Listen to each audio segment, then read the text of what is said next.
जी cap 7 आज के lecture का आगाज करते हैं।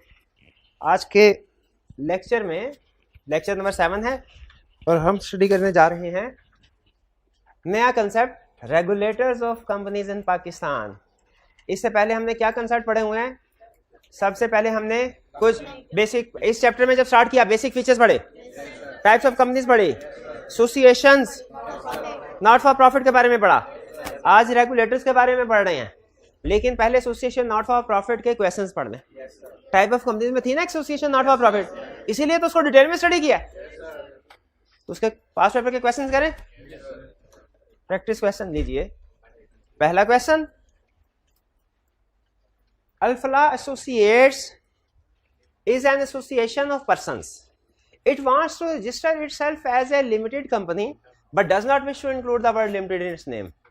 बताइए इसकी फरमाइश पूरी हो सकती है कंपनी नाम कैसे? एसोसिएशन नॉट फॉर प्रॉफिट के तौर पे इसकी रजिस्ट्रेशन हो जाए तब। In view of the provisions of Company Act 2017, you are required to explain the conditions that need to be satisfied before the Commission may issue it a license and allow it to dispense with the word limited from its name. Conditions बतानी है, जिससे पूछूंगा वही बताएगा। जी मेरे भाई आप बता दीजिए क्या conditions है? Capable of being formed as public limited company with which objects? Useful social objects, for example education, promotion of education, health, science, art, religion। ठीक है, और दूसरी condition prohibits payment of dividend to its members। तीसरा, applies its profits in promoting its objects। Fourth, objectives are not against national interest and law of Pakistan। पांचवा, memorandum और article shall be accordance with form specified by commission। और एक छठी भी थी condition, commission में impose additional condition जो कि memorandum का हिस्सा बनाई जाएगी। Conditions clear? ठीक है, 5 कंडीशन याद है ना? वही पूछ रहे हैं, देखें क्वेश्चन पहचान लें, वही पूछ रहा है। ये कब आई कैप ने क्वेश्चन टेस्ट 2011 पुराना है, लेकिन आई कैप की बुक में है। ये नया क्वेश्चन आ गया। The licence of cancer research association issued under section 42। ये section 42 क्या वाला? एसोसिएशन नॉट फॉर प्रॉफिट का of Company Act 2017 was revoked by the commission as the affairs of CRA were conducted in manner prejudicial to public interest। Public interest के खिलाफ matter चल रहे थे, commission ने क्या किया? उसका लाइसेंस रिवोक कर दिया, कैंसिल कर दिया। जब लाइसेंस कैंसिल कर, चल ठीक है, आगे क्या कहता है? Under company act 2017 briefly discuss the effect of revocation of licence on CRA, its members and officers. बताइए लाइसेंस कैंसिल होने का इफेक्ट क्या होगा CRA पे? CRA ने क्या करना? अब stop operation, stop receiving donation, recovery कर सकती है। एक मिनट हरिए, कितने दिन के अंदर अंदर एसेट्स ट्रांसफर करते हैं similar company? Within 90 days of revocation of licence.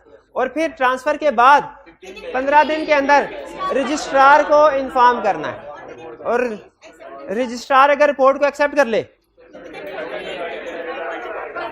With in 30 days winding up proceeding start करनी। और मेंबर्स और ऑफिसर्स पे इसका क्या इफेक्ट होगा? 5 साल तक वो ट्रांसफरिंग की कंपनी में कोई पोजीशन ऑफिसर डायरेक्टर के तौर पे होल्ड नहीं कर सकते, लेकिन ये 5 साल कब से काउंट होंगे? Transfer of assets. क्लियर? जी मेरे भाई। हाँ, ऑफिसर से मुराद एम्प्लॉइज है। एम्प्लॉइज भी, डायरेक्टर्स भी। एक जगह पे ना कंपनी लॉ में एक टर्म एक्सप्लेन की गई ऑफिसर, कहता है इससे मुराद चीफ एग्जीक्यूटिव भी हैं, डायरेक्टर्स भी, एम्प्लॉइज भी, और सारे भी, CFO वगैरह, CEO वगैरह सब शामिल है इसमें। नेक्स्ट, ये क्वेश्चन क्लियर है? नेक्स्ट, मैसर शरीर general hospital is a company registered as association not for profit। Commission revoked SGH license on 13 January 2020 and ordered transfer of all its assets by 12th April 2020। SGH management transferred all the assets। अब देखिए order कब उन्होंने किया? Revoke किया 13 जनवरी। तो उसके बाद कितने दिन थे इनके पास ट्रांसफर करने? 90 डेज। ठीक है, तो उन्होंने 90 डेज का, जनवरी फरवरी मार्च, यानी तकरीबन 90 डेज बन जाते। SGH management transferred all the assets to Good Eye Hospital, another association not for profit on 3rd April। उन्होंने 90 डेज से पहले ही ट्रांसफर कर दिए, तो पहले ट्रांसफर कर सकते हैं बिल्कुल 90 डेज के अंदर अंदर करने का। Required specify the period for which members and officers of SGH will not be eligible to hold any of. अच्छा, पहले जनरल प्रोविजन लिखनी है, फिर उसके बाद स्पेसिफिक डेट्स लिखनी है। जनरल प्रोविजन क्या है? 5 year from date of transfer of assets. यहाँ पे date of transfer of assets क्या है? 3 अप्रैल। इसका मतलब है इससे 5 साल बाद तक, यानी 2 अप्रैल 2025 तक। 2 अप्रैल 2025 तक ये गुड आई हॉस्पिटल में कोई ऑफिस होल्ड नहीं कर सकता। ऑफिस होल्ड करने का मतलब क्या है? किसी पोजीशन पे काम नहीं कर सकते। कोई एम्प्लॉय हो, सीएफओ, सीईओ, किसी पोजीशन पे काम नहीं कर सकते। चलिए, ये थे हमारे क्वेश्चंस, ये तो हो गए कंप्लीट जी। प्रोजेक्टर बंद कर दीजिएगा जी। अब इसके बाद चलते हैं हम अपने कंसेप्ट्स की तरफ। प्रीवियस लेक्चर में एक कंसेप्ट रह गया था, सिंगल मेंबर कंपनी वाला। सिंगल मेंबर कंपनी, ये रिमोट के पास है प्रोजेक्टर का। सिंगल मेंबर कंपनी का कंसेप्ट था। सिंगल मेंबर कंपनी कौन सी कंपनी होती है? जिसका एक ही मेंबर और वही उसका डायरेक्टर भी होता है। लेकिन चूंकि ये पर्सन कभी भी मर सकता है, तो एक ही मेंबर होगा, तो जब मरेगा तो इसका मतलब है मेंबर्स की तादाद मिनिमम नंबर से कम हो गई। तो इसीलिए ये पर्सन क्या करता है, लॉ ने कहा है कि आपके लिए जरूरी है कि सिंगल मेंबर कंपनी में जो सिंगल मेंबर है वो अपनी जिंदगी में एक पर्सन को नॉमिनेट कर जाए कि अगर मेरी कभी डेथ होती है तो मेरे बाद ये कंपनी को एज ट्रस्टी संभालेगा, एज ओनर नहीं, एज ट्रस्टी। पता है कौन होता है? अमानतदार। अमानत के तौर पे संभालेगा और मेरे जो कानूनी वारिसान है उनको ट्रांसफर कर देगा शेयर्स। सिंगल मेंबर कंपनी में सिंगल मेंबर ने नॉमिनेट करना है किसी एक पर्सन को एज ट्रस्टी। इसका काम क्या होता है ट्रस्टी का या नॉमिनेटेड पर्सन का? कि जब, अच्छा, ये पूरे चलते हुए बिजनेस में कभी नहीं आएगा, जब वो सिंगल मेंबर की डेथ हो जाती है तब आता है।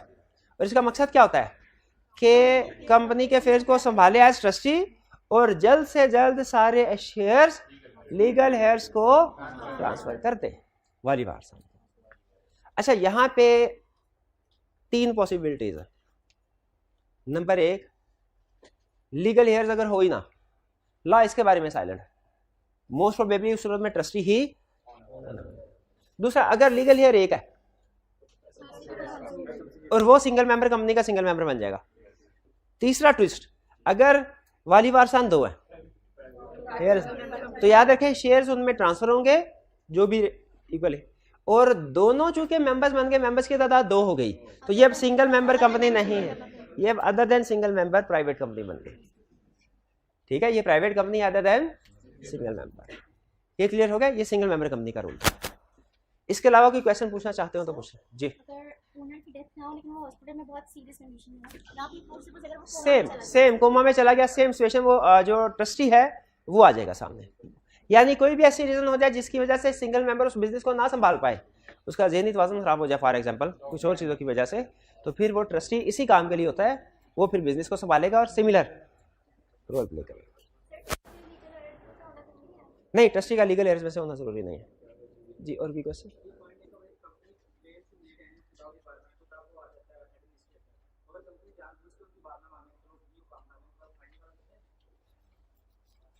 कमीशन ने ये लिखा हुआ है कि अगर कंपनी उन कंडीशंस की वायलेशन करती है जिनके मुताबिक उसे एसोसिएशन फॉर प्रॉफिट का लाइसेंस दिया गया है, तो उससे अपने वाइंडिंग आपके प्रोसीजर वगैरह दूसरी चीज स्टार्ट करनी है। और इसी लाइन लिखी हुई है, अगर एसोसिएशन नॉट फॉर प्रॉफिट ये काम नहीं करती, उसके मेंबर्स डायरेक्टर खुद से ये काम नहीं करते, तो फिर कमीशन के पास पावर है कि वो अपना कोई एडमिनिस्ट्रेटर अपॉइंट करेगा और वो कंपनी के ये सारे मामला जो सारी उसने काम करने हैं वो करेगा। अगर कंपनी जानबूझ के ये स्टेप्स परफॉर्म नहीं करती कि वाइंडिंग अप से बच सके, तो फिर भी एडमिनिस्ट्रेटर जब अपॉइंट होगा आईसीसीबी की तरफ से, वो ये सारी जिम्मेदारियां पूरी करेगा। फिर एडमिनिस्ट्रेटर के अपॉइंट होने पे याद रखिएगा मैनेजमेंट टोटली जीरो हो जाती है। जैसे कभी अगर मार्शल लॉ लग जाए तो जितने भी एमएनएज वगैरह हैं, ये कि पार्लियामेंट है, ये क्या है, पार्क है। ठीक है, तो उसी तरह ये अगर एसईसी पे एडमिनिस्ट्रेटर अपॉइंट कर ले तो कंपनी के अंदर जितने भी ऑफिसर डायरेक्टर्स वगैरह ये क्या है, पार्क। अब सिर्फ उस एडमिनिस्ट्रेटर की ही बात चलेगी।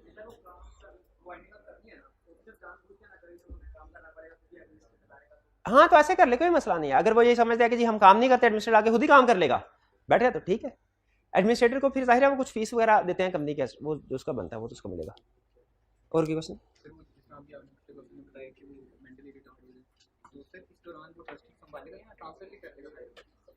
देखिए वो लीगल इम्प्लीकेशंस हैं, उनके बारे में मुझे कुछ ज़्यादा नहीं पता कि एग्जैक्ट, अगर फ़र्ज़ कीजिए इनका क्वेश्चन ये है कि अगर ट्रस्टी जो ओनर है वो फ़र्ज़ कीजिए वो अनसाउंड माइंड का हो जाता है, तो क्या ट्रस्टी उसके बिजनेस को संभालेगा या उसको आगे ट्रांसफ़र कर देगा? देखिए ये लीगल कंसेप्ट है डिटेल के, कंपनीज एक्ट में इसके बारे में कुछ नहीं लिखा हुआ, ठीक है। मे भी किसी दूसरे लॉ में लिखा हो उसमें कि किसी खास सिचुएशन में वो सिर्फ बिजनेस को संभालेगा, आगे ट्रांसफर नहीं करेगा, लेकिन जब चांसेस बिल्कुल खत्म हो उसके ठीक होने के, फिर शायद उसे ट्रांसफर करने की भी इजाजत मिल जाती हो, वो कंपनी लॉ में नहीं लिखा जाए। ट्रस्टी, हाँ जी, क्या ट्रस्टी एक से ज्यादा हो सकते हैं? नॉर्मली एक ही होता है, लेकिन मेरा ख्याल है शायद हो सकते हैं, मेरा ख्याल एक ही होता है, नॉर्मली एक ही होता है। मैंने जितनी भी केस स्टडीज पढ़ी, एग्जाम्पल्स पढ़ी, उनमें एक ही ट्रस्टी है। और कोई क्वेश्चन? चलिए अब हम स्टडी करते हैं अपना फ्रेश कंसेप्ट। फ्रेश कंसेप्ट क्या है? देखिए अभी तक हमने क्या पढ़ा, हमने बेसिक कंसेप्ट पढ़े, टाइप्स ऑफ कंपनी पढ़ी, और एक टाइप ऑफ कंपनी को डिटेल में स्टडी किया। तो बेसिकली अगर देखा जाए तो हमें सिर्फ बेसिक कंसेप्ट्स ऑफ कंपनी अभी तक पढ़े हैं, टाइप्स ऑफ कंपनीज पढ़े हैं। अब हम जरा कंपनी का देखते हैं कि ये जो कंपनी है ये किसके इशारों पे चलेगी, ये किसके कहने पे चलेगी, इस पे कौन लोग हुक्मरानी करेंगे, किस किस का ऑर्डर, किस किस का हुक्म इसके ऊपर चलेगा। इनको कहते हैं रेगुलेटर्स। रेगुलेटर्स कौन सा है? जिनका हुक्म कंपनी पे चलता है, रेगुलेटर्स। ये रेगुलेटर्स है दो तरह के, पहले आपको ओवरव्यू दे दो फिर डिटेल में पढ़ेंगे। रेगुलेटर, ये गौर से सुनिएगा ये कंसेप्ट, रेगुलेटर्स है दो तरह के। किसके रेगुलेटर्स? कंपनी के। एक है एक्सटर्नल रेगुलेटर्स, एक्सटर्नल यानी बाहर की पार्टीज, और इंटरनल। बाहर की पार्टीज कौन कौन सी हैं? तीन, रजिस्ट्रार, SECP या जिसे कमीशन भी कहते हैं, या जिसे securities and exchange commission of Pakistan भी कहते हैं। रजिस्ट्रार, कमीशन और कोर्ट, हाई कोर्ट। कोर्ट के अगर कमीशन के साथ मामला गड़बड़ हो, तय ना पाए, तो कोर्ट में जा सकते, कोर्ट वाले कुछ ना कुछ फैसला कर देंगे। तीन parties external, registrar, SECP, court, ठीक है। अभी हमें नहीं पता रजिस्ट्रार कौन है, क्या करता है, कमीशन कौन है, क्या करता है, कोर्ट कौन है, क्या, अभी नहीं पता, लेकिन हमें इतना पता चल गया है ये पार्टीज होते हैं। इंटरनल पार्टीज, इनको थोड़ा डिटेल में स्टडी करवाता हूं क्योंकि एक्सटर्नल थोड़ी देर बाद पढ़ना है। कंपनी के अंदर कौन सी पार्टीज है जो कंपनी को कंट्रोल करती हैं? दो, एक है मेंबर, एक है डायरेक्टर्स। ये है मालिकान, ये जो उनको रन करना है, एम्प्लॉइज, मैनेज करने वाले, ठीक है। बाज़ औक़ात मेंबर सीट डायरेक्टर भी हो सकते हैं। बहरहाल हम इनको सेपरेट पढ़ रहे हैं, मेंबर्स, डायरेक्टर। ये दो अथॉरिटीज हैं जो with in the company company को मैनेज करते हैं। मेंबर्स कंपनी को कैसे चलाते हैं? कंपनी के बारे में फैसले करते हैं। फैसले कहाँ करते हैं? अपनी मीटिंग्स में। मेंबर्स की मीटिंग्स को क्या कहा जाता है? जनरल मीटिंग, ये ज़हन में रखें। मेंबर्स की मीटिंग्स को क्या कहा जाता है? General meeting, GNERAL, general meeting. General meeting का मतलब शेयर होल्डर्स या मेंबर्स की मीटिंग। शेयर होल्डर्स की मीटिंग होगी, उसमें कुछ फैसले भी होंगे, जाहिर है, और वो फैसले कंपनी के बारे में होंगे। ये फैसले दो तरह के हो सकते हैं। कुछ फैसले ऐसे हैं जो सिंपल मेजॉरिटी से किए जाते हैं, कुछ फैसले ऐसे हैं जो 3/4 मेजॉरिटी से किए जाते हैं। मेंबर्स की मीटिंग को क्या कहते हैं? जनरल मीटिंग में जो फैसले होते हैं वो कितनी तरह के हैं? दो तरह के। कुछ फैसले सिंपल मेजॉरिटी से किए जाते हैं, यानी 50% से ज्यादा मेजॉरिटी से, और कुछ फैसले हैं 3/4 मेजॉरिटी से किए जाते हैं।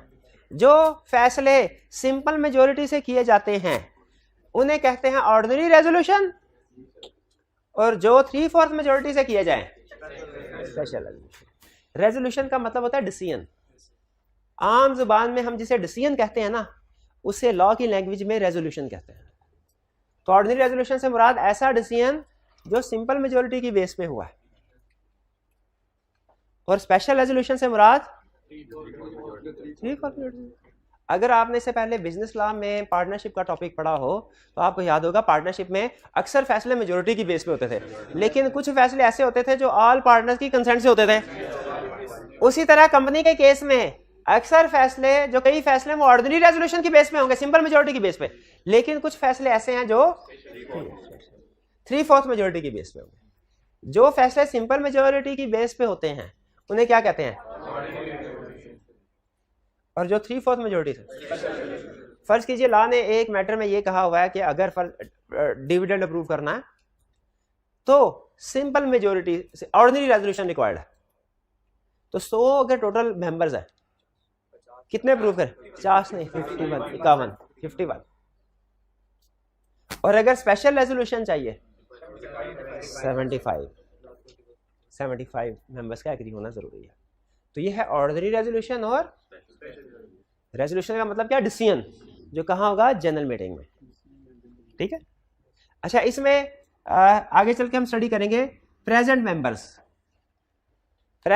के सिंपल मेजोरिटी रिक्वायर्ड है। ये हर present, in person, in proxy ये लिखा हुआ है, लेकिन इसको हम आगे फर्दर बाद में स्टडी करेंगे। आप फिलहाल इसको याद कर लीजिएगा कि present, in person, through proxy और पोस्टल बैलेट।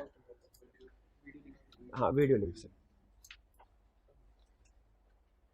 स्पेशल रेजोल्यूशन के लिए लाजमी है 21 दिन का नोटिस दिया जाए। वैसे नॉर्मली ऑर्डिनरी रेजोल्यूशन जिन मीटिंग में पास होती है उनका भी 21 डेज का नोटिस ही होता है, लेकिन उसे खास तौर पे स्पेशल रेजोल्यूशन में इसको मेंशन किया है। कुछ समझ आई? कंपनी के अंदर एक्सटर्नल रेगुलेटर कितने हैं? 3। कौन कौन से? Registrar, commission, court. इंटरनल कितने हैं? 2। कौन कौन से? मेंबर और डायरेक्टर। मेंबर्स ओनर है। मेंबर जो कंपनी के बारे में फैसले करेंगे कहाँ करेंगे? जनरल मीटिंग में। जो जनरल मीटिंग होगी इसमें जो रेजोल्यूशंस पास होती हैं, यानी जो डिसीजंस किए जाते हैं, वो 2 बेसिस पे। कुछ मामलात के ऊपर लॉ कहता है ऑर्डिनरी रेजोल्यूशन पास होगी, कुछ मामलात के ऊपर लॉ कहता है स्पेशल रेजोल्यूशन पास होगी। अब किन में ऑर्डिनरी, किन में स्पेशल रेजोल्यूशन, ये लॉ की मर्जी है, उसने बताया हुआ है। कंपनी की अपनी मर्जी नहीं होती। और ऑर्डिनरी रेजोल्यूशन पास करना निस्बतन आसान है स्पेशल रेजोल्यूशन की निस्बत। क्यों? ऑर्डिनरी रेजोल्यूशन के लिए सिंपल मेजोरिटी चाहिए, स्पेशल रेजोल्यूशन के 3/4 मेजोरिटी विद 21 डेज नोटिस। ये इंटरनल क्लियर। अच्छा, और डायरेक्टर्स की मीटिंग को क्या कहते हैं? शेयर होल्डर्स की मीटिंग को कहते हैं जनरल मीटिंग। डायरेक्टर्स की मीटिंग को क्या कहते हैं? बोर्ड मीटिंग या बीओडी मीटिंग भी कह सकते हैं, या डायरेक्टर्स मीटिंग भी कह सकते हैं, लेकिन नॉर्मली क्या कहते हैं? Board meeting. बोर्ड मीटिंग में जितने भी फैसले होते हैं वो सिंपल मेजोरिटी की बेस पे होते हैं। अच्छा, एक और चीज बता दूं, मेंबर्स की मीटिंग में डिफरेंट मेंबर्स होते हैं ना, किसी मेंबर के वोटिंग राइट्स कम होते हैं, किसी के ज्यादा होते हैं।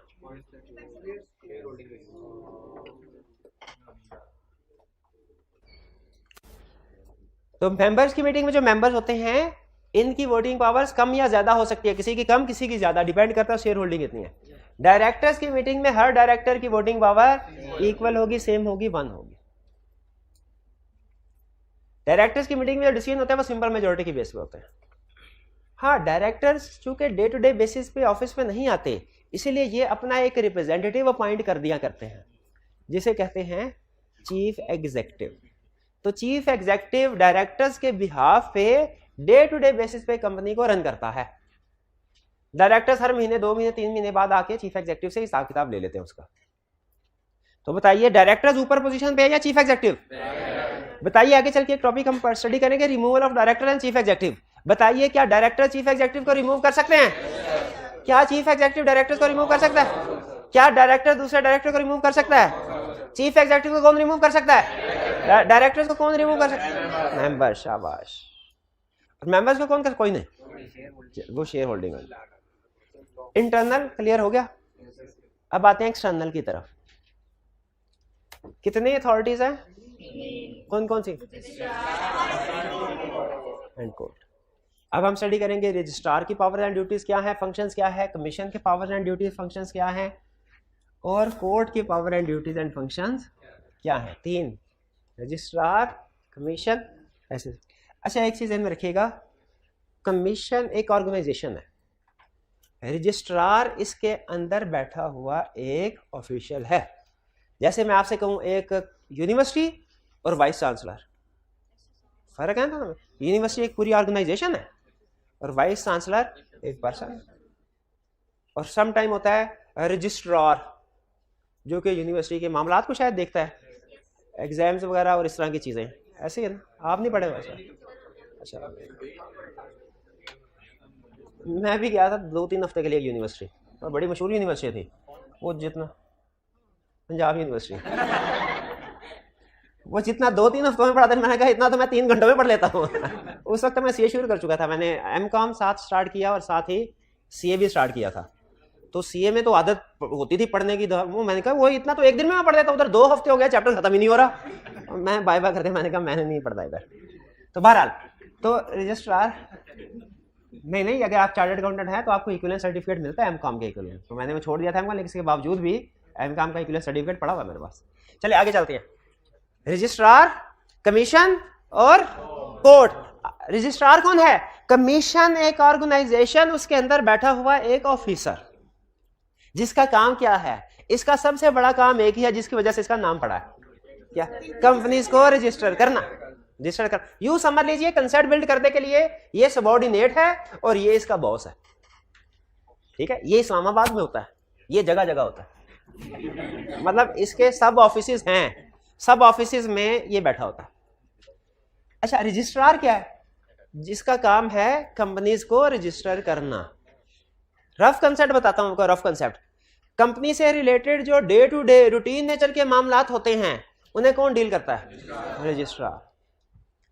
और कंपनी से रिलेटेड जो सेंसिटिव, क्रिटिकल, ज्यादा इंपॉर्टेंस वाले मामलात होते हैं, उन्हें कौन डील करता है? SCC, commission. और अगर कभी कंपनी का और कमीशन का झगड़ा हो जाए, कमीशन के फैसले से कंपनी मुतमिन नहीं है, तो कोर्ट में जा सकते हैं, उस सूरत में कोर्ट है। ज्यादातर हमारा जो, वैसे तो वास्ता पूरे सिलेबस में हमारा तीनों से पढ़ा करेगा, तो यूं समझिए एक तरह से मैं आपको आपके सिलेबस का ओवरव्यू करवा रहा हूं, पूरे सिलेबस का ओवरव्यू एक तरह से, क्योंकि ये जो कंसेप्ट्स डिस्कस हो रहे हैं ये आगे चल के मुख्तलिफ चैप्टर्स में आएंगे। इनमें चैप्टर 1 के भी कंसेप्ट्स हैं और लास्ट चैप्टर 12 है ना, चैप्टर 12 के भी कंसेप्ट्स, हर चैप्टर में दरमियान में से भी कुछ कुछ कंसेप्ट्स हैं। तो ये एक तरह से यूं समझिए कि आपको पूरा सिलेबस का ट्रेलर दिखाने लगे हम। रजिस्ट्रार के फंक्शंस क्या है? सबसे पहला काम क्या है रजिस्ट्रार का? रजिस्टर करना कंपनी को। कंपनी को रजिस्टर करने का मतलब होता है कंपनी के मेमोरेंडम ऑफ एसोसिएशन और आर्टिकल्स ऑफ एसोसिएशन को रजिस्टर करना, क्योंकि लॉ एक जगह पे लिखता है registration of memorandum is equal to registration of a company. तो रजिस्ट्रार का पहला और सबसे बड़ा ऑब्जेक्टिव क्या है? मेमोरेंडम और आर्टिकल को रजिस्टर करना। रजिस्टर हो जाए तो एक सर्टिफिकेट इशू करना, सर्टिफिकेट ऑफ इनकॉर्पोरेशन, जो इस बात का सबूत है कि कंपनी इनकॉर्पोरेट हो चुकी है। जिस तरह हम नेचुरल पर्सन का बर्थ सर्टिफिकेट होता है ना, उसी तरह आर्टिफिशियल पर्सन का भी बर्थ सर्टिफिकेट होता है, जिसे क्या कहते हैं? Certificate of incorporation. ये ध्यान में रखिएगा, सर्टिफिकेट ऑफ इनकॉर्पोरेशन के ऊपर एक डेट होती है, कंपनी का नाम पता वगैरह टाइप लिखा होता है, लेकिन एक डेट होती है। और लीगल पॉइंट ध्यान में रखिएगा, इस डेट से पहले कंपनी एग्जिस्ट नहीं करती, इस डेट की बात करती है। एक जगह पे उसने कहा कि कंपनी ने अपना सर्टिफिकेट ऑफ इनकॉर्पोरेशन मिला उसको 20 तारीख को, उससे पहले कुछ लीगल मामलात में वकीलों से हेल्प ली गई थी, उनकी फीस अदा नहीं की गई, क्या कंपनी लायबल है वो फीस अदा करने के लिए? हमने कहा नहीं, इसलिए कि जो कॉन्ट्रैक्ट कंपनी के पैदा होने से पहले हुआ, कंपनी उसके लिए लायबल कैसे हो सकती है? जिस कॉन्ट्रैक्ट में कंपनी एक पार्टी ही नहीं है, चाहे वो उसी के लिए किया गया हो, ठीक है, उसके लिए कंपनी लायबल नहीं। कंपनी किन कॉन्ट्रैक्ट के लिए लायबल होगी? जो इसकी इनकॉर्पोरेशन के बाद उसके नाम से किए गए हों। तो रजिस्ट्रार का सबसे पहला, सबसे बड़ा ड्यूटी क्या है? मेमोरेंडम और आर्टिकल रजिस्टर करना और सर्टिफिकेट ऑफ इनकॉर्पोरेशन इशू करना। दूसरा, कंपनी का नाम रखना है। अच्छा, किसी नेचुरल पर्सन का नाम रखना हो, किसी से अप्रूवल लेने की जरूरत होती है, जो भी आपका दिल करे शुभ सा नाम रख लीजिए। लेकिन कंपनी का, अच्छा नेचुरल पर्सन में अगर एक बंदे ने नाम रखा है, क्या दूसरा नाम रख सकता है कोई दूसरा? बिल्कुल रख सकते हैं, कोई पाबंद। एक एक नाम के कई कई लोग होते हैं, ठीक है, ये भी शबीर है, ये भी शबीर है, ये भी शबीर है, ये भी शबीर है, चारों शबीर हो सकता है, बैठे हो, कोई प्रॉब्लम ही नहीं है। लेकिन कंपनी में असूल है क्या?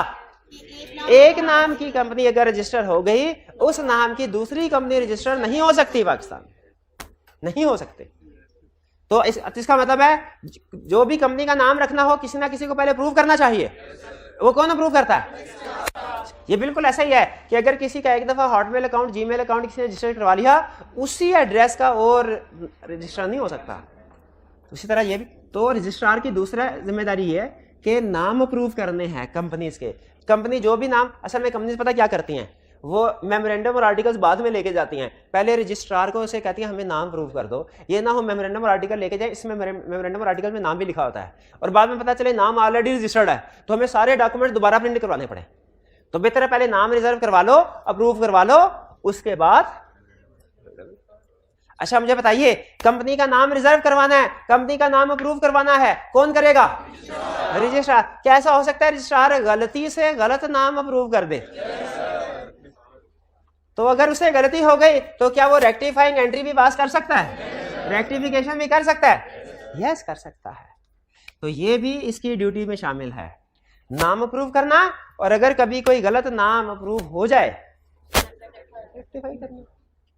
अच्छा अब कंसेप्ट मैं आपको नहीं बता रहा, एडवांस कंसेप्ट है लेकिन आपके मुंह से सुनना चाह रहा हूं। अगर नाम गलत रजिस्टर हो गया, रजिस्ट्रार नाम रेक्टिफाई करना चाहता है, कंपनी चाहती है ना हो, तो नाम होगा कि नहीं होगा? नाम रेक्टिफाई होगा, रजिस्ट्रार के पास अथॉरिटी है। मेमोरेंडम और आर्टिकल्स एक दफा देखिए, नाम एक दफा अगर गलत रजिस्टर हो गया बाद में रेक्टिफिकेशन हो सकती है। उसी तरह बताइए मेमोरेंडम और आर्टिकल्स अगर एक दफा रजिस्टर हो जाए उनमें बाद में अल्टरेशन हो सकती है? हो सकती है अल्टरेशन? कैसे हो? अच्छा मैं आपको बताता हूँ मेमोरेंडम में लिखा क्या क्या होता है, आपने मुझे बताना है इसमें अल्टरेशन हो सकती है कि नहीं। मेमोरेंडम में कंपनी का नाम लिखा होता है, नाम बदल या कंपनी नाम बदल सकती है। मेमोरेंडम में कंपनी का ऑथोराइज शेयर कैपिटल लिखा होता है, इसका मतलब है ऑथोराइज शेयर कैपिटल बढ़ाना है तो मेमोरेंडम की अल्टरेशन करानी पड़ेगी। अच्छा सोचते थे। और मेमोरेंडम में लायबिलिटी लिखी होती है, लायबिलिटी ऑफ मेंबर्स लिखी होती है, ये भी चेंज हो सकती है, चेंज करवानी होगी तो। और मेमोरेंडम में लिखा होता है कंपनी का रजिस्टर्ड ऑफिस कहाँ होगा, चेंज करवाना होगा तो जाना पड़ेगा। अच्छा आर्टिकल्स में लिखा होता है शेयर होल्डर के राइट्स,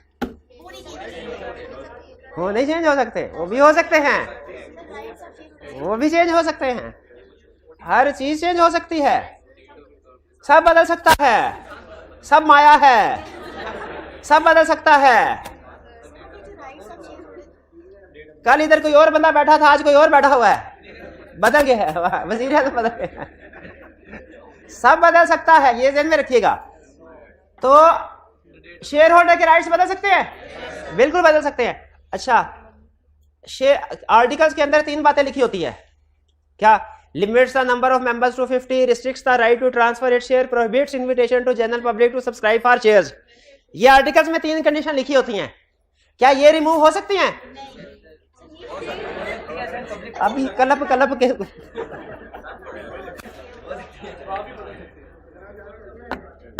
मैं याद करके आया हूं, मेरी बहन को रोजा लग रहा होगा, मैं याद करके आया हूं। हाँ प्राइवेट, इसका मतलब ये हुआ कि प्राइवेट कंपनी से पब्लिक कंपनी में भी कन्वर्ट हो सकती है। शाबाश शाबाश। तो प्राइवेट कंपनी से अगर पब्लिक कंपनी में कन्वर्ट करना है तो क्या करना होगा? आज शाबाश, आर्टिकल्स के अंदर तीनों कंडीशन रिमूव कर दें, इनको उड़ा दें। भाई क्लियर हो गया? अब ये बातें समझ आ रही है आपको कि रजिस्ट्रार ने और आर्टिकल को रजिस्टर करना है और सर्टिफिकेट ऑफ इनकॉर्पोरेशन इशू करना है। फिर रजिस्ट्रार की ड्यूटी में शामिल है कंपनी का नाम अप्रूव करना और अगर गलत नाम रजिस्टर है इसको रेक्टिफाई करना। फिर रजिस्ट्रार की जिम्मेदारी है कि अगर कंपनी ने मेमोरेंडम या आर्टिकल्स में अल्टरेशन करवानी हो तो वो भी करवा, और वो अल्टर करेगा। इसका मतलब है मेमोरेंडम और आर्टिकल्स में अल्टरेशन करवानी हो किसके पास जाना है? To issue certificate of commencement of business. अच्छा मुझे ये बताइए कि एक है बर्थ सर्टिफिकेट जो इस बात का सबूत है क्या क्या पैदा हो गए कि नहीं, इस बात लीगल सबूत है, प्रूफ है इस बात का। एक है आईडी कार्ड जो 18 साल की उम्र में बनता है, ठीक है, जो इस बात का सबूत है कि अब आप बड़े हो गए, समझदार हो गए हैं, कुछ ऐसे लीगल काम जो आप पहले नहीं कर सकते थे अब कर सकते हैं, अब कर सकते हैं।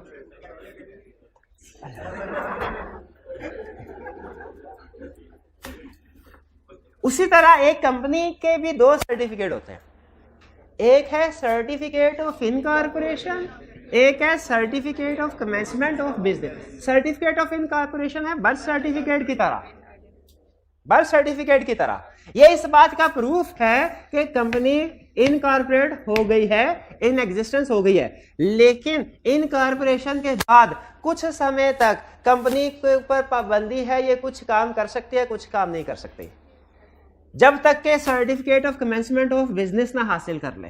जब company certificate of commencement of business हासिल कर लेगी, उसके बाद सारे लीगल काम कर सकती है।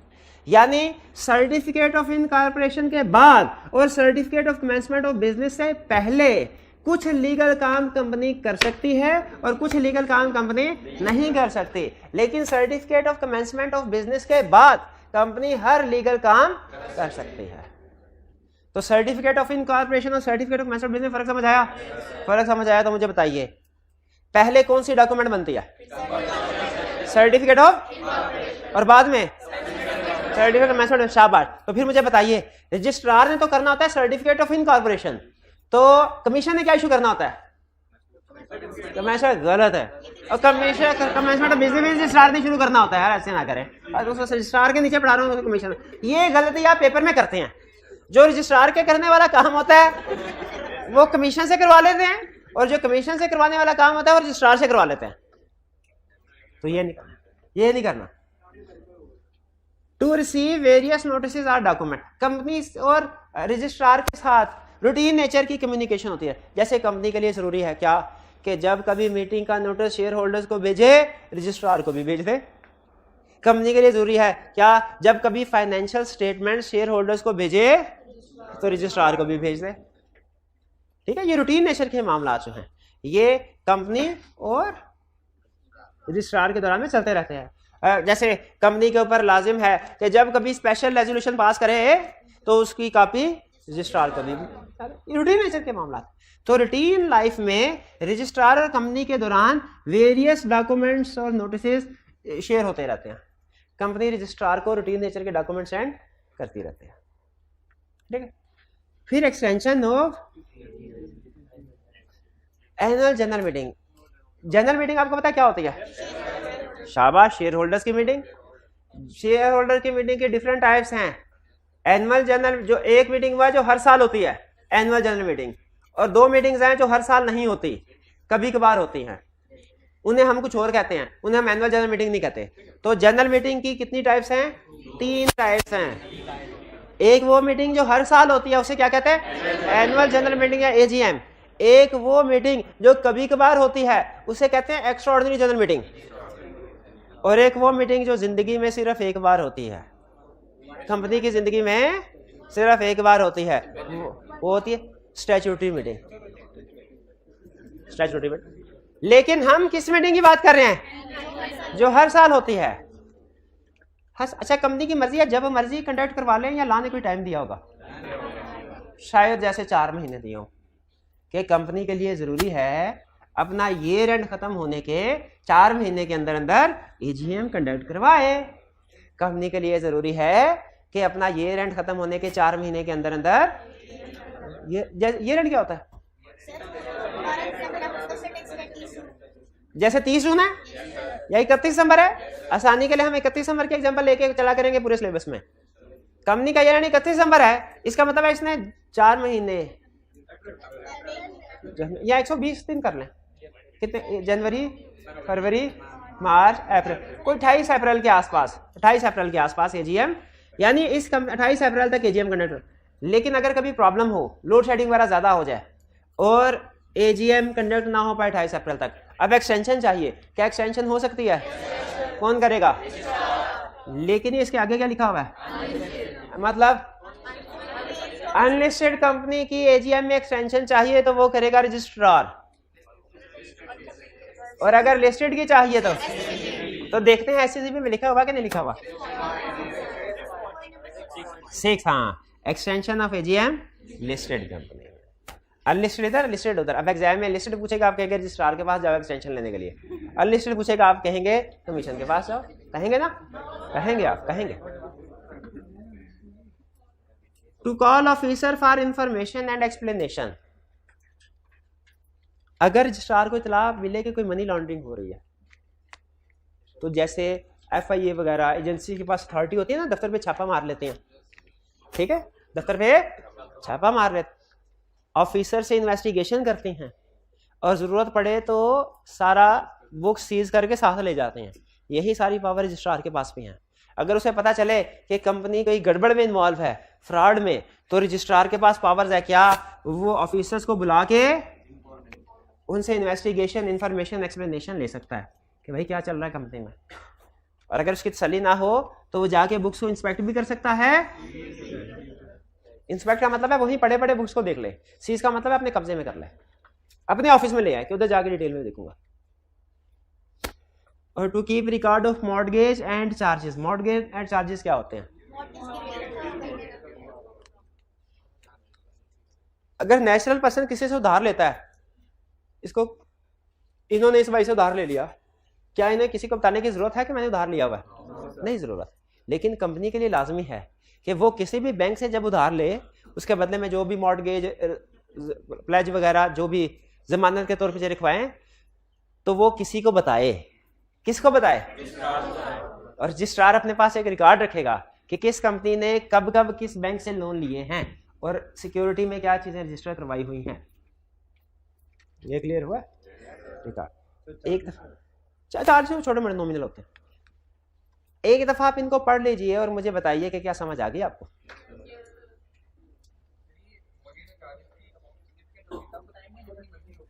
नहीं, मॉर्टगेज एंड चार्जेस की जितनी अमाउंट हुई होगी ना, यानी जितनी रजिस्ट्रेशन, जितने का लोन बैंक से लिया होगा, जितने की सिक्योरिटीज लिखवाई होंगी, वो बनाएंगे, वो लिखवाएंगे, वो रजिस्टर करवाएंगे। इसके साथ आगे चल के हम पढ़ेंगे, जो लोन एग्रीमेंट होता है ना बैंक का, उसकी कॉपी लगती है सबूत के तौर पे कि ये जो भी एंट्रियां करवाई जा रही हैं मॉर्टगेज एंड चार्जेस में, ये ठीक है। जी हाँ, ये पावर एक्सरसाइज करने के लिए उसे कमीशन से अप्रूवल की जरूरत पड़ती है, बुक्स को सीज करने के लिए रजिस्ट्रार को। रजिस्ट्रार अभी एक्सेप्शन की तरफ ना जाए, 21 दिन से कम का नोटिस दिया जा सकता है, ये एक्सेप्शन है उसकी। लेकिन अभी फिलहाल आप इतना ध्यान में रखने कि स्पेशल रेजोल्यूशन वो रेजोल्यूशन होती है जो 3/4 मेजोरिटी से पास की जाती है और 21 डेज का नोटिस दिया जाता है। ठीक है, 3/4 मेजोरिटी के आगे जो लिखा है प्रेजेंट, इन पर्सन और प्रॉक्सी और थ्रू पोस्टल बैलेट, ये रटे वाली लाइन है। और फिर जो एक्सेप्शन है ये कि 21 दिन से कम का भी नोटिस दिया जा सकता है प्रोवाइडेड ऑल मेंबर्स एग्री करें, ये भी रटे वाली लाइन है। ठीक है, अभी नहीं समझाना, रटा लगा सकते हैं तो लगा लें, वो अच्छी बात है, रटा लगाने से नहीं रोक रहा, लेकिन अभी इन दोनों पॉइंट्स को समझना नहीं है। एक्सेप्शन वाली बात को कि 21 दिन से कम का नोटिस भी दिया जा सकता है, और दूसरी किस बात को? प्रेजेंट, इन पर्सन और प्रॉक्सी और पोस्टल बैलेट वाली बात को। सिर्फ नंबर पे याद रखें, सिंपल मेजोरिटी है कि 3/4। जी, और कोई क्वेश्चन? क्या इनकॉर्पोरेशन के बाद बिजनेस स्टार्ट नहीं कर सकते? कुछ एक्टिविटीज कर सकते हैं, कुछ नहीं कर सकते। कुछ एक्टिविटीज कर सकते हैं, कुछ नहीं कर सकते, लेकिन certificate of commencement of business के बाद हर एक्टिविटी कर सकते हैं।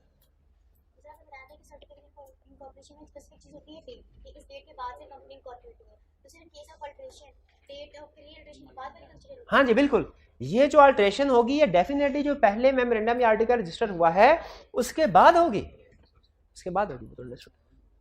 अब आते हैं कमीशन की तरफ। कमीशन का एक हेड ऑफिस है इस्लामाबाद में और 8 रीजनल ऑफिसेज हैं डिफरेंट सिटीज में।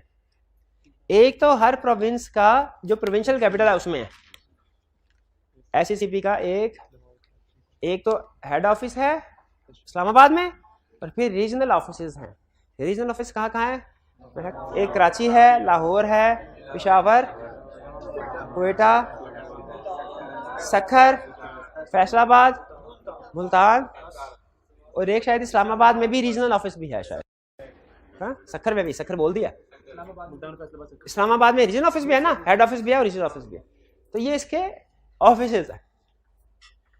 कमीशन ये असल में इसलिए उसने डिफरेंट रीजनल ऑफिसेज बनाए ताकि पाकिस्तान में जिन जिन शहरों में ज़्यादा कंपनीज रजिस्टर होती है ना, वहाँ पे कंपनीज को ये सर्विसेज उनके करीब तरीन जगह पे मिल सके, इसीलिए रीजनल ऑफिस खुलवाए गए। वरना अगर सिर्फ इस्लामाबाद में होता है तो सारी कंपनीज को कम्युनिकेशन के लिए इस्लामाबाद में करना पड़ता। क्या क्या फंक्शन ड्यूटीज हैं? सबसे पहला to register association not for, देखिए बाकी की कंपनीज कौन रजिस्टर करवाता है? बाकी की कंपनीज को कौन रजिस्टर कर, लेकिन एसोसिएशन नॉट फॉर प्रॉफिट को, ठीक है। नेम कंपनी का कौन कंफर्म करता है, लेकिन नाम में कुछ अल्फाज ऐसे हैं जो अगर आपने रखने हो ना तो कमीशन से अप्रूवल की जरूरत पड़ती है। फॉर एग्जांपल ऐसा नाम जो गवर्नमेंट के साथ कोई कनेक्शन जोड़ता हो आपका, ठीक है, गवर्नमेंट के साथ, जैसे नेशनल बैंक ऑफ पाकिस्तान नाम से पता चलता है ना आपको कि ये नेशनल, इसका गवर्नमेंट से कोई ताल्लुक है, इसकी इजाजत दी है। लेकिन अगर आप स्टेट बैंक ऑफ पाकिस्तान है, लेकिन अगर आप यूं कहे state steel state cement company, state steel company, ओ जी हाँ, तो आर्मी भी गवर्नमेंट की है। तो इसी तरह कुछ नाम, कुछ अल्फाज अगर आप कंपनी के नाम के साथ जोड़ना चाहते हैं, उसके लिए खास नाम कमीशन की जरूरत पड़ेगी। यानी अगर आपने रेगुलर नाम रखना है ना अपनी कंपनी का तो डायरेक्ट रजिस्ट्रार के पास जाए, लेकिन अगर आपने कोई स्पेशल नाम रखना है जो गवर्नमेंट के साथ आपका कनेक्शन शो करवाता हो तो फिर कमीशन से पहले अप्रूवल लेंगे, फिर रजिस्ट्रार के पास अप्रूवल लेके जाके कहेंगे अब रजिस्टर कर दो। रजिस्ट्रार अप्रूवल देखेगा तो रजिस्टर कर देगा, बताएं। लेकिन ये ज़हन में रखिएगा, ये अप्रूवल हर एक को नहीं मिलती, ये सिर्फ गवर्नमेंट के इदारों को ही मिलती है जो कंपनी के तौर पर रजिस्टर होना चाहते हैं। आप अगर चाहते हैं ना स्टेट बैंक ऑफ पाकिस्तान की तरह कोई इस तरह का नाम रख लें तो नहीं रखा जा सकता, ठीक है। जैसे नॉर्मली वर्ड अथॉरिटी जो होता है ये गवर्नमेंट ऑर्गेनाइजेशन के साथ के नाम के साथ बोला जाता है। आई कि आपने क्वेश्चन में पूछ लिया कि आप एक कंपनी रजिस्टर कराना चाहते हैं कैंसर रिसर्च अथॉरिटी, बताइए कमीशन से अप्रूवल की जरूरत है कि नहीं, से जाता है, क्योंकि लफ्ज अथॉरिटी ऐसा नाम है जो कि गवर्नमेंट के साथ कनेक्शन को ये शो करवा रहा है कि जैसे गवर्नमेंट ऑर्गेनाइजेशन है कोई। फिर to confirm change in registered office clause of memorandum. अभी मैंने आपको मेमोरेंडम के कुछ एग्जांपल्स बताई कि मेमोरेंडम में क्या क्या लिखा होता है। क्या आपको याद है क्या क्या बातें बताई? Name, share capital, liability, registered office, शाबाश, हाँ जी। तो सारी चेंजेस के लिए मेमोरेंडम के पास जाएंगे, लेकिन जिस तरह नाम का था कि कुछ खास नाम के लिए कमीशन के पास, उसी तरह अगर आपने मेमोरेंडम में बाकी क्लासेस तो ठीक है, लेकिन एक क्लास अगर चेंज करनी है ना रजिस्टर्ड ऑफिस, तो फिर इसके लिए कमीशन से अप्रूवल लेनी पड़ेगी। कमीशन से अप्रूवल लेके फिर वो रजिस्ट्रार के पास जाएंगे और उसे कहेंगे सर अब ये रजिस्टर्ड ऑफिस क्लास चेंज कर दे। अच्छा, मेमोरेंडम में बाकी की क्लासेस अगर चेंज करनी है ना उसके लिए कमीशन की अप्रूवल की जरूरत नहीं है, लेकिन रजिस्टर्ड ऑफिस क्लास चेंज करनी है कमीशन की अप्रूवल की जरूरत है। क्लियर हो गया ये? फिर इसके बाद to listen appeal against decision of registrar, registrar के फैसले के खिलाफ कंप्लेन है तो अपील सुनेगा कौन? To approve prospectus for issue, अगर कंपनी ने, अच्छा आपको पता है प्राइवेट कंपनी जनरल पब्लिक को शेयर इशू नहीं कर सकती, पब्लिक कंपनी जनरल पब्लिक को शेयर इशू कर सकती है, लेकिन शेयर इशू करने के लिए उसे स्टॉक एक्सचेंज में रजिस्टर होना पड़ेगा, और वो एक डॉक्यूमेंट इशू करती है प्रॉस्पेक्टस। जनरल पब्लिक से पैसे इकट्ठे करने के लिए जो मशहूरी की जाती है, जो डॉक्यूमेंट इशू की जाती है, उसे कहते हैं प्रॉस्पेक्टस। और प्रॉस्पेक्टस इशू करने से पहले कमीशन से अप्रूवल लेना जरूरी है। ये कमीशन ने इसलिए अप्रूवल रखी हुई है कि बाज़ औक़ात कंपनीज ज्यादा पैसे इकट्ठे करने के चक्कर में ना प्रॉस्पेक्टस में झूठी सच्ची कहानियां लिख देती हैं। तो कमीशन ने कहा नहीं, मेरी नजर होगी कि जितने भी प्रॉस्पेक्टस इशू हो रहे हैं ना जनरल पब्लिक से पैसे इकट्ठे करने के लिए, मैं देखूंगा कि वो मेरी रिक्वायरमेंट्स को पूरा कर रहे हैं कि नहीं, जो मैंने कहा हुआ है कि ये चीजें लिखनी है, ये चीजें नहीं लिखनी। एक्सटेंशन ऑफ एजीएम पढ़ लिया हमने। टू कॉल जनरल मीटिंग क्या होती है? एनुअल जनरल मीटिंग कब होनी चाहिए? स्टैट्यूटरी मीटिंग कब होनी चाहिए? एक्स्ट्राऑर्डिनरी जनरल मीटिंग कब होनी चाहिए? जब जरूरत पड़े, एक्स्ट्राऑर्डिनरी सर्कमस्टेंसेस में। अगर मीटिंग होनी चाहिए कोई जनरल मीटिंग, लेकिन कंपनी के डायरेक्टर उसको कॉल नहीं कर रहे, तो कमीशन अगर चाहे तो खुद कॉल कर सकता है। अगर कंपनी डिफॉल्ट करे होल्डिंग ऑफ एजीएम में, कंपनी, अच्छा याद रखिएगा एक चीज, लॉ में जहां कहीं कोई काम मेंबर ने करना होता है ना, लॉ क्या कहता है? Member shall do this. जहां कोई काम डायरेक्टर्स ने करना होता है, लॉ क्या कहता है? Director shall do this. और जहां कोई काम मेंबर या डायरेक्टर्स दोनों में से कोई भी कर दे तो चलेगा, वहां पे लॉ कहता है कंपनी शैल डू दिस। मतलब कंपनी का मतलब क्या? डायरेक्टर या मेंबर जो भी कर दे तो चलेगा। तो अगर मीटिंग, जनरल मीटिंग कॉल होनी चाहिए लेकिन मेंबर डायरेक्टर्स कॉल नहीं कर रहे, तो कमीशन खुद ऑर्डर करके मीटिंग कंडक्ट करवा देगा। अच्छा, बाकी लोगों को लोन तो डायरेक्टर्स देते हैं, कंपनी के एम्प्लॉयज को लोन कौन देते हैं, और डायरेक्टर्स को लोन कौन देगा, मतलब लोन अप्रूव कौन करेगा, जाएगा या कंपनी के खातों से ही, लेकिन अप्रूव कौन करेगा। ये इसलिए कि अगर ये प्रोविजन ना होती तो मेंबर्स का सारा कैपिटल डायरेक्टर्स एक दूसरे को ही लोन दे देते, ऐसे होता कि नहीं होता। इसलिए उसने कहा नहीं भाई, अगर डायरेक्टर्स ने दूसरे एम्प्लॉयज को लोन देना है तो खुद ही दे दे, लेकिन अगर डायरेक्टर्स ने खुद लोन लेना है तो आके मेरे से अप्रूवल ले।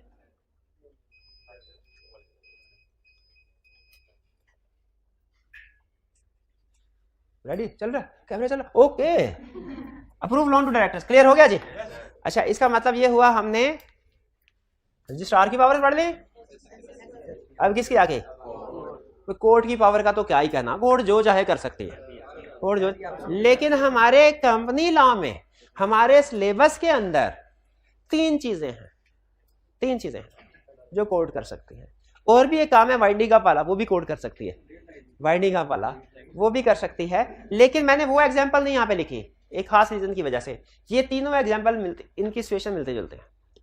कोर्ट अगर चाहे तो नल एंड वाइड करार दे सकती है कि इलेक्शन को, कौन से इलेक्शन को, जो उनकी मर्जी है, लेकिन हमारे कंपनी ला के सिलेबस की हद तक डायरेक्टर्स इलेक्शन।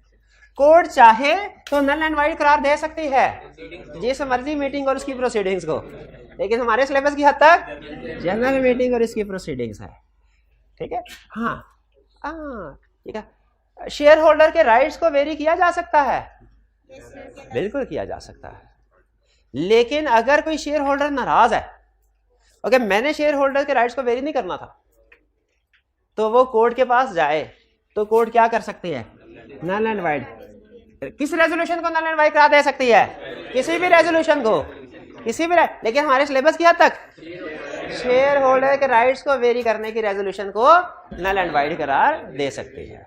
वे क्लियर हुआ। ये तीन एग्जांपल्स हैं, में रखे कि मैंने खास, हालांकि आगे एक वाइंडिंग अप की एग्जांपल भी है, लेकिन मैंने खास रीजन की वजह से वाइंडिंग अप वाली बात नहीं की।